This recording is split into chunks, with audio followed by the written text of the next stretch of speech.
Hello guys, ఈ మధ్య bread pudding అని క్యారమల్ పుడింగ్ అని వస్తుంది కదా. సో నేను కూడా ట్రై చేద్దామని చెప్పి చేసిన. అసలే స్వీట్స్ అంటే ఇష్టం కదా. సో ఏం లేదు, 4 స్లైసెస్ ఆఫ్ బ్రెడ్ వేసుకొని 2 ఎగ్స్ వేసుకొని కొంచెం షుగర్, కొన్ని పాలు వేసుకొని, టూ టూ టూ చుక్కాస్ వెనిలా ఎసెన్స్ వేసుకొని మిక్సీ పట్టుకొని పక్కన పెట్టుకోవాలి. ఆ తర్వాత ఇంకో గిన్నెలో షుగర్ వేసుకొని లిటిల్ బిట్ ఆఫ్ వాటర్ వేసుకొని ఇట్లా ఈ కన్సిస్టెన్సీ వచ్చే వరకు కలుపుతూ ఉంటే అదే ఆ కలర్ అవుతుంది.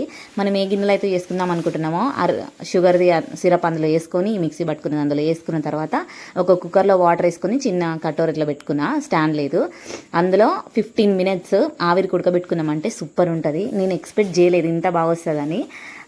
మేబీ ఫ్లాప్ అవుతుంది అనుకున్నా. మా చిన్నోడు చేయబట్టి అసలు నేను దాన్ని పట్టించుకోలే. అసలు టైం అయినాక కూడా పట్టించుకోలేదు. అట్లాంటిది ఇంత బాగా వచ్చింది, ఎక్స్పెక్ట్ చేయలేదు. ఫస్ట్ టైం అయినా మంచిగా అనిపించింది చూడగానే. చూడండి, టకాటక తినేసినారు అసలు మా వాళ్ళు అయితే. లాస్ట్కి నాకు చిన్న పీస్ దొరికింది, చాలా బాగుంది నిజంగా. మీరు కూడా ట్రై చేయండి కదా. నా ఛానల్ నచ్చితే సబ్స్క్రైబ్ చేయండి, లైక్ కొట్టండి.